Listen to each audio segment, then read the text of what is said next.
Hi friends, ഇന്ന് ഞാൻ വന്നിട്ടുള്ള നല്ല അടിപൊളി ടേസ്റ്റിലൊരു മസാലയെല്ലാം ചേർത്ത് തയ്യാറാക്കിയിട്ടുള്ള ഒരു ഫിഷ് ഫ്രൈയുടെ റെസിപ്പി ആയിട്ടാണ്. അപ്പം നമുക്കെല്ലാവർക്കും ഒരുപോലെ ഇഷ്ടപ്പെടുന്ന ഈ ഒരു ഫിഷ് ഫ്രൈ എങ്ങനെയാണ് തയ്യാറാക്കി എടുക്കുന്നതെന്ന് നമുക്ക് നോക്കാം. ഇപ്പം ഞാൻ ഫിഷ് ഫ്രൈ ചെയ്യാൻ വേണ്ടി ഇത് എടുത്ത് വെച്ചിട്ടുണ്ട്. ഇത് മാന്ത മീനാട്ടോ എടുത്തിട്ടുള്ളത്. ഇതിൻ്റെ ആ ഒരു രണ്ട് സൈഡിലുള്ള ആ ഒരു മീശ പോലെയുള്ള സംഭവമില്ലേ, അതെല്ലാം കട്ട് ചെയ്തെടുക്കണം കേട്ടോ. ചെറുതാണെങ്കിൽ കട്ട് ചെയ്യണമെന്നില്ല, വലിപ്പമുള്ളതാണെങ്കിൽ തീർച്ചയായിട്ടും കട്ട് ചെയ്യണം കേട്ടോ. അങ്ങനത്തെ തൊലിയെല്ലാം കളഞ്ഞ് നന്നായിട്ട് ഇതെല്ലാം ക്ലീൻ ചെയ്തെടുത്ത് വെച്ചിട്ടുണ്ട്. ഇനി നമുക്കിതിലേക്കുള്ളൊരു മസാല ഒന്ന് തയ്യാറാക്കിയെടുക്കാം. അപ്പം ഞാൻ അതിന് വേണ്ടി ഇതവിടെ ഒരു മിക്സിയുടെ ജാർ എടുത്ത് വെച്ചിട്ടുണ്ട്. ഇതിലേക്കൊരു 5-6 അല്ലി വെളുത്തുള്ളി തൊലി കളഞ്ഞിട്ട് ചേർത്ത് കൊടുക്കാം. പിന്നെ ഇത് ചെറിയ 2 പീസ് ഇഞ്ചി ചേർത്ത് കൊടുത്തിട്ടുണ്ട്. ഇനി ഒരു 4 ചെറിയുള്ളി കൂടി ചേർത്ത് കൊടുക്കാം. പിന്നെ ഇതിലേക്ക് ചേർത്ത് കൊടുത്തിട്ടുള്ളത് കുരുമുളക് പൊടി കേട്ടോ. ഞാൻ അവിടെ ഒരു ടീസ്പൂൺ നിറയെ തന്നെ കുരുമുളക് ചേർത്ത് കൊടുക്കുന്നുണ്ട്. ഇത് അര ടേബിൾ സ്പൂണിൻ്റെ സ്പൂണാണ് കേട്ടോ അത്. അപ്പോൾ അത് കുറച്ച് ചേർത്ത് കൊടുത്തിട്ടുള്ള. പിന്നെ ഇതിലേക്കൊരു അര ടീസ്പൂൺ മഞ്ഞൾപ്പൊടിയും 1.5 ടേബിൾ സ്പൂൺ മുളക് പൊടി കൂടി ചേർത്ത് കൊടുക്കുക. ഇത് നല്ല എരിവുള്ള മുളക് പൊടിയും കാശ്മീരി മുളക് പൊടിയും കൂടി മിക്സ് ചെയ്ത് കൊടുത്തത് കേട്ടോ. പിന്നെ ഇതിലേക്ക് 1 ടീസ്പൂൺ വലിയ ജീരകം കൂടി ചേർത്ത് കൊടുക്കാം.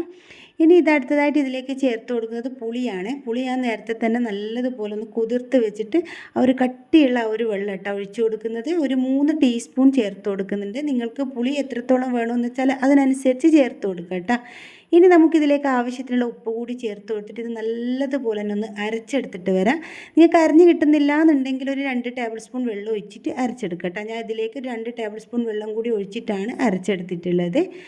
അങ്ങനെ ഈ ഒരു അരച്ചെടുത്ത അരപ്പ് നമുക്കിത് മീനിലേക്ക് പുരട്ടി കൊടുക്കാം. അപ്പോൾ ഞാൻ ഇതവിടെ ഈ അരപ്പിത മീൻ എടുത്ത് വെച്ചിട്ടുള്ള ആ ഒരു പ്ലേറ്റിൻ്റെ സൈഡിൽ തന്നെ ഇട്ട് കൊടുക്കുന്നുണ്ട്. എന്നിട്ട് ഇതിലേക്ക് ഒരു കാര്യം കൂടി ചേർത്ത് കൊടുക്കണം കേട്ടോ, അത് പറയാൻ വിട്ടുപോയതാണ്. ഇനി ഇതിലേക്ക് ചേർത്ത് കൊടുക്കുന്നത് 2 ടീസ്പൂൺ കോൺഫ്ലോറാണ്. അങ്ങനെ 2 ടീസ്പൂൺ കോൺഫ്ലോർ ചേർത്ത് കൊടുത്തു. പിന്നെ നമുക്ക് ഉപ്പ് വേണമെങ്കിൽ നോക്കിയിട്ട് ചേർത്ത് കൊടുക്കാം കേട്ടോ. പക്ഷേ ഉപ്പെല്ലാം നല്ല കറക്റ്റ് തന്നെയാണ് കേട്ടോ. പിന്നെ നിങ്ങൾക്ക് പുളിക്ക് പകരം വേണമെങ്കിൽ എന്താ പറയുക, ചെറുനാരങ്ങ നീര് വേണമെങ്കിൽ ചേർത്ത് കൊടുക്കുക. പക്ഷേ നമ്മൾ ഇതുപോലെ മീനെല്ലാം ഫ്രൈ ചെയ്യുന്ന സമയത്ത് ചെറുനാരങ്ങയേക്കാളും കൂടുതൽ ടേസ്റ്റ് പുളി ചേർക്കുന്നത് കേട്ടോ. അങ്ങനെ ഈ ഒരു മിക്സ് ഞാൻ ഇതവിടെ മീനിൻ്റെ മുകളിലായിട്ട് നന്നായിട്ട് തേച്ച് പിടിപ്പിച്ച് കൊടുക്കുന്നുണ്ട്.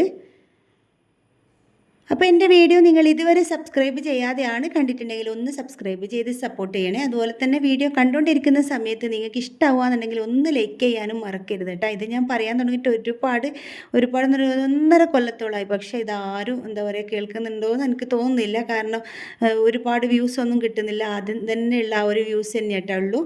അങ്ങനെ ഞാൻ മീനിൽ നന്നായിട്ട് മസാലയെല്ലാം പുരട്ടി വെച്ചതിന് ശേഷം ഒരു അരമണിക്കൂർ ഒന്ന് റെസ്റ്റ് ചെയ്യാനായിട്ട് വെച്ചിട്ടുണ്ട്. ആ ഒരു സമയത്ത് നമ്മുടെ മീനിൽ നന്നായിട്ട് മസാലയെല്ലാം ഒന്ന് പിടിച്ച് കിട്ടും കേട്ടോ. അങ്ങനെ അരമണിക്കൂർ കഴിഞ്ഞിട്ടുണ്ട്. നമ്മുടെ മീനിൽ നല്ലതുപോലെ മസാല പിടിച്ച് കിട്ടിയിട്ടുണ്ട്. ഇനി നമുക്കിത് ഫ്രൈ ചെയ്തെടുക്കാം. അപ്പം ഞാൻ പാത്രം സ്റ്റൗവിലേക്ക് വെച്ച് കൊടുത്തിട്ട് ഇത് ഫ്രൈ ചെയ്യാൻ വേണ്ടിയിട്ടുള്ള ഓയിൽ ഇതിലേക്ക് ഒഴിച്ചു കൊടുത്തിട്ടുണ്ട്. വെളിച്ചെണ്ണ കേട്ടോ ഒഴിച്ചു കൊടുത്ത ഓയിലല്ല കേട്ടോ, മറന്നു പോയത് കേട്ടോ.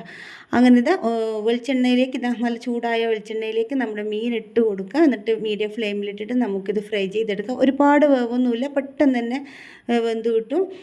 നല്ലൊരു ടേസ്റ്റുള്ള മീനാണ് കേട്ടോ ഇത്. അപ്പോൾ ഇത് കഴിക്കാത്തവരുണ്ടോയെന്ന് അറിയില്ല.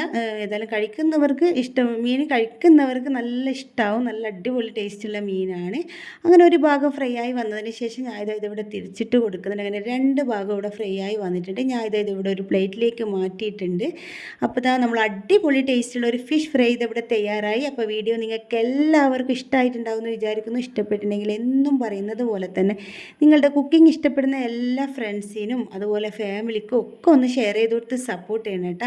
അപ്പോൾ പുതിയൊരു വീഡിയോ ആയിട്ട് നമുക്കിനി വീണ്ടും കാണാം.